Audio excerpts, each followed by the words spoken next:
જાલેશ્વરમાં આવેલ રામદેવજી મહારાજના મંદિરે શ્રી રામદેવજી મહારાજની પ્રસાદી તેમજ રોટલેશ્વર મહાદેવની પ્રસાદી સાથે જમણવારની ઉજવણી કરવામાં આવી। આ પ્રસંગે વેરાવળ વાણંદ યુવા સંગઠન પ્રમુખ જતીન માવઘિયા, ઉપપ્રમુખ ગોપાલભાઈ માવઘિયા તેમજ તમામ સંગઠન આમંત્રણને માન આપીને વેરાવળ, પાટણ, સોમનાથ સનાતન હિન્દુ સેવા સમાજના પ્રમુખ અને વેરાવળ સમસ્ત ખારવા સમાજના પટેલ જીતુભાઈ કુહાડાને વાણંદ સમાજના અગ્રણીઓ દ્વારા પુષ્પગુચ્છ ફૂલહારથી સન્માનિત કરવામાં આવ્યા।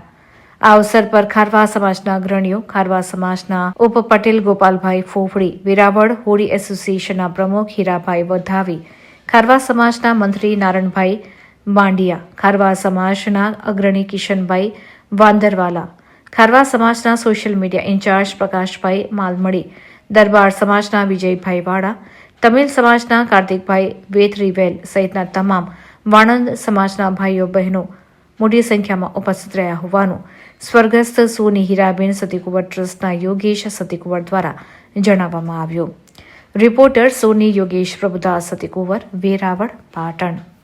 આજરોજ તારીખ 11/1 શનિવાર સમસ્ત વાણંદ સમાજ વેરાવળ, પાટણ, સોમનાથની યુવા સંગઠન દ્વારા ઉજવણીનું આયોજન કરેલ છે। બહોળી સંખ્યામાં હરેક સમાજ અને સમસ્ત હિન્દુ સમાજના પટેલ શ્રી જીતુભાઈ મોહનભાઈ કુવાડાએ પણ અમારું હાજરી આપેલ હતી યુવા સંગઠનના આમંત્રણને માન આપીને, અને બહોળી સંખ્યામાં અમારો આજ વેરાવળ વાણંદ યુવા સમાજ ઉપસ્થિત છે। અને આ અમારી વાણંદ સમાજની ઉજવણી ત્રીજી ઉજવણી છે।